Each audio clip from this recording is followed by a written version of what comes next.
Good morning, Hussain here. So हमारा आज का टॉपिक फैक्टराइजेशन है। उसमें हमारे पास एक बेसिक सा क्वेश्चन है।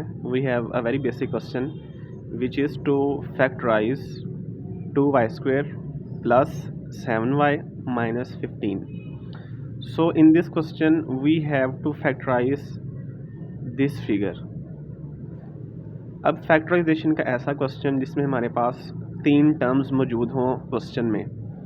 जिस तरह आप देख सकते हैं कि पहली टर्म ये 2y² प्लस दूसरी टर्म 7y और तीसरी टर्म माइनस 15। और इस क्वेश्चन में हम देख सकते हैं कि जो वेरिएबल है उसकी पावर मैक्सिमम जो है वो स्क्वायर में है।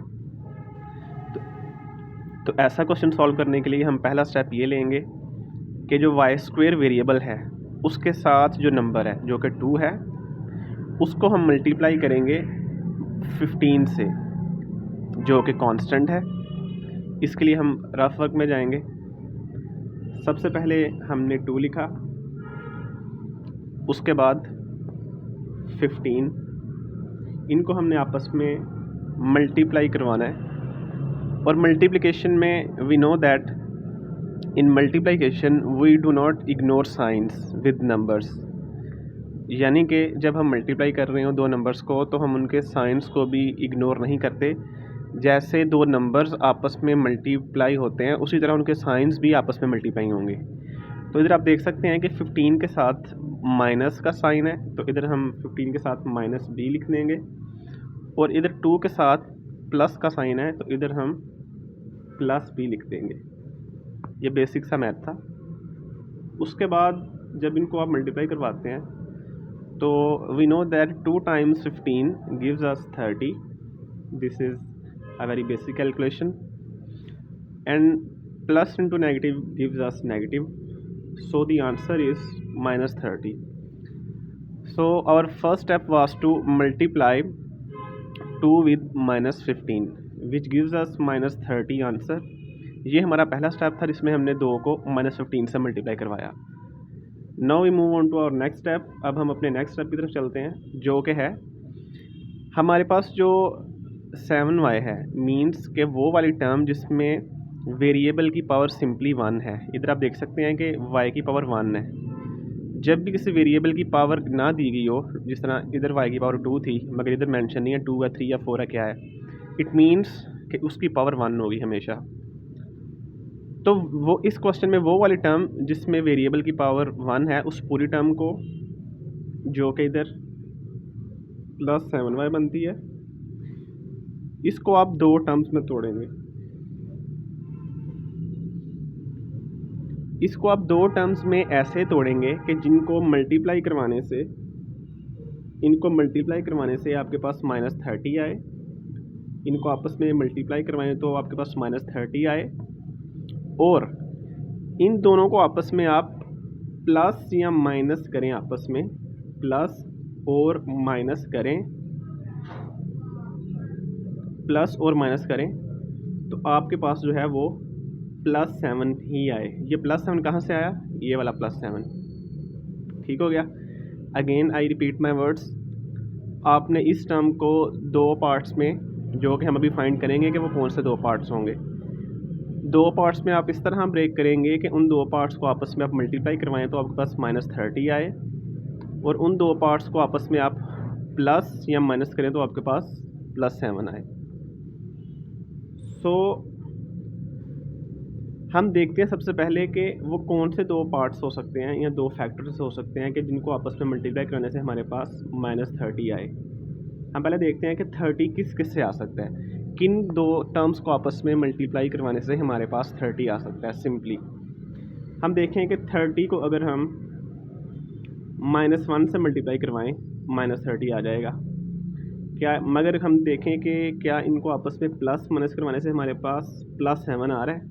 नहीं, हरगिज़ नहीं। इन दोनों को आपस में प्लस करें +7 नहीं आएगा।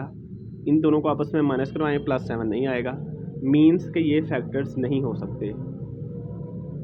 Now we move on to our next factors which would be 15 times -2।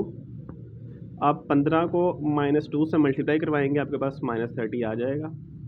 मगर अगेन क्या इन दोनों को आपस में प्लस माइनस करवाने से आपके पास +7 आ रहा है? डेफिनेटली नहीं, तो ये भी हमारे फैक्टर्स नहीं हो सकते।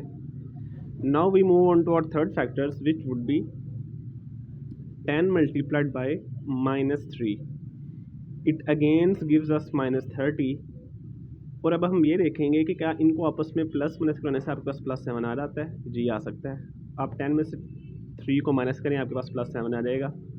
Then these would be our required factors +10 -y। सो अब हम क्या करेंगे, हम क्वेश्चन में जाएंगे, क्वेश्चन का सोल्यूशन में जाएंगे।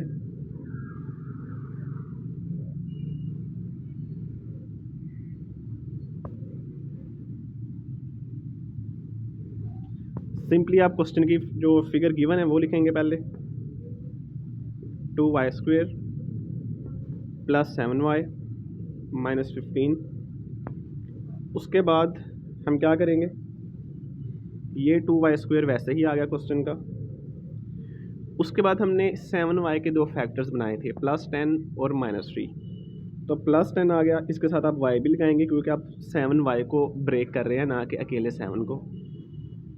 देन हमारा नेक्स्ट फैक्टर -3y था, उसके बाद -15 ये क्वेश्चन में से ही आ गया। देन अब क्या कर रहे हैं, ये जो पहली दो टर्म्स हैं इनमें y कॉमन है क्योंकि इसके साथ 2y हैं। y² मीन्स 2y, मीन्स के a term which has y² it means that there are 2y in that term. So 2y इसके पास हैं, इसके पास 1y है, वो कॉमन ले लेंगे।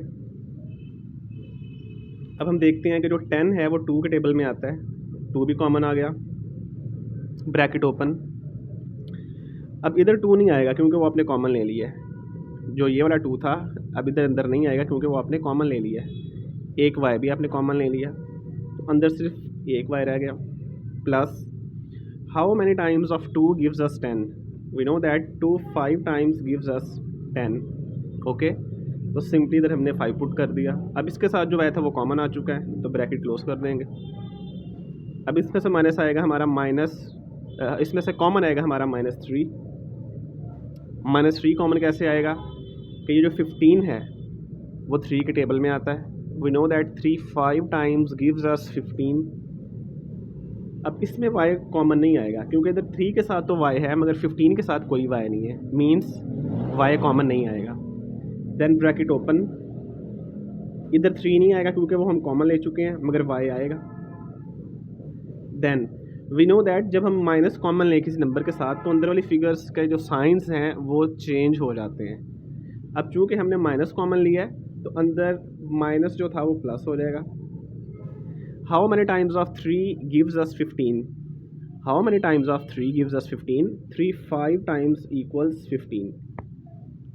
So the final step is, अब y + 5 y + 5 ये कॉमन है, इसको एक बार लिख लेंगे अगेन, y + 5। देन 2y, ये वाला 2y and -3। So this is our required answer and these are the factors which we were required to find out. Okay, so simply अब मैं आपको ये बताऊंगा कि फैक्टर्स से हमारी क्या मुराद होती है या what is meant by factors. So देखें इनका मतलब अब ये दो हमारे पास फैक्टर्स आए हैं। अब इनको अगर हम आपस में मल्टीप्लाई करेंगे ना इनको आपस में, तो हमारे पास अगेन यही जो क्वेश्चन का हमारे पास जो फिगर थी वो आ जाएगी। फैक्टर का मतलब ये होता है, ठीक हो गया। तो ये एक बेसिक सा क्वेश्चन था फैक्टराइजेशन का, हमने फैक्टर्स फाइंड करने थे, हमने फाइंड कर लिए। होप के आप इसको समझ पाए हैं और मैं समझाने में कामयाब हुआ हूँ। So if you find any difficulty in any of this step, so you can ask me freely. Thank you.